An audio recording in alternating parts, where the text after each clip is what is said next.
Hey everyone, I'm back, and today we're going to be talking about A View to a Kill. And this movie came out in 1985 and it stars Roger Moore as James Bond once again, and it was the final film to star him as the character.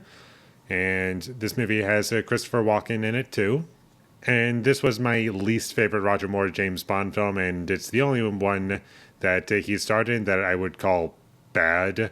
It just missed everything that worked for me in those previous Roger Moore James Bond movies, even the John Connery ones. And I just felt as though, yeah, there are still some things kind of here and they work for me, but unfortunately, what this movie is ultimately going for and what it's ultimately trying to do, I just feel as though I'm missing something here. It's just like kind of hollow and just missing the mark. And I still like Roger Moore as James Bond. I still think he does a great job, even if he does kind of look like an old man at this point. And even in the last movie, I felt that way. But he still works well as the character, and I still do appreciate both the practical action and the stunt work in this movie.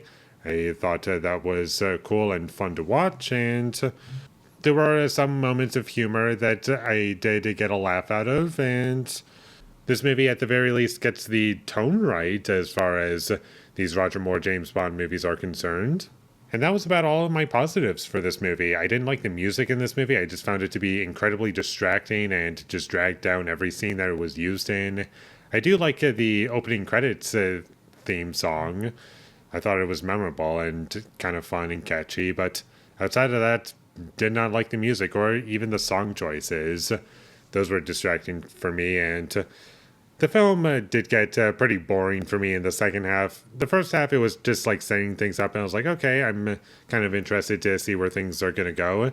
And eventually, it just introduces the Bond girl, and she's officially with James Bond. And once we get to that scene, which is basically when he meets her at her mansion, once that scene happens, the movie just gets really dull, and she's also a very annoying character and screams certain lines, and I just found it to be irritating. And there are cop characters in this movie that don't need to be there, and there's a lot of stuff that doesn't need to be in this movie. There's lots of annoying characters that I just kind of hated, and I also didn't care about any of the characters, which was surprising to me. I was like, wow, I don't care about anybody in this movie.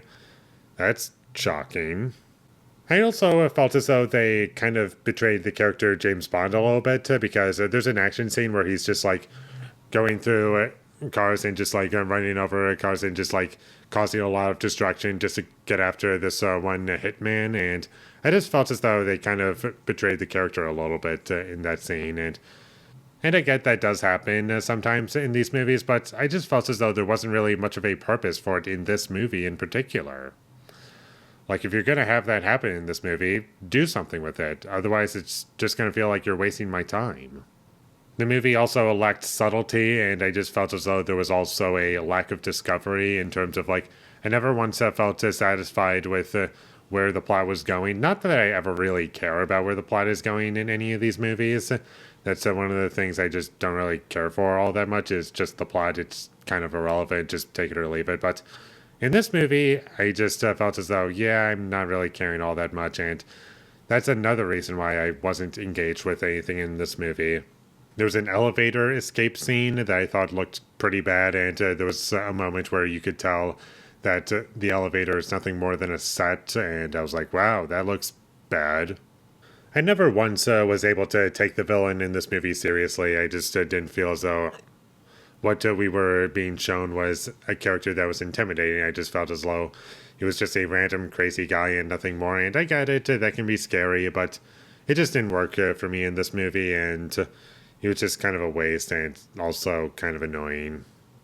There was also a moment in this movie that reminded me of Indiana Jones and the Temple of Doom with a flooding that made me think of that movie. And this movie overall just felt like a worse version of other movies that I've seen, including other movies in this franchise. Like, I would rather watch just about any other movie that's in this franchise that came before this, except for On Her Majesty's Secret Service.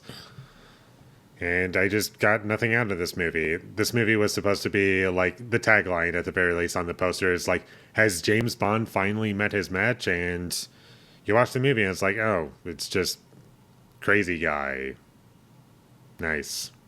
And that's about all I have to say about A View to a Kill. It was boring, bad, forgettable, never gonna watch it again, and is a sad end to the Roger Moore era, I would say. So skip this movie if you ever come across it, would be my recommendation. And with all that being said, I'm going to give A View to a Kill a 4 out of 10. Thank you for watching my videos. As always, if you enjoyed this review, be sure to leave a like and comment down below you thought of A View to a Kill, and my social media links. They will all be in the description, so follow me there. And last but not least, subscribe to be a part of Foley Nation, and I'll see you when I get my next review up, and that is going to be for Bugonia. So look forward to that, but until I get that up, thank you for watching and have a great day.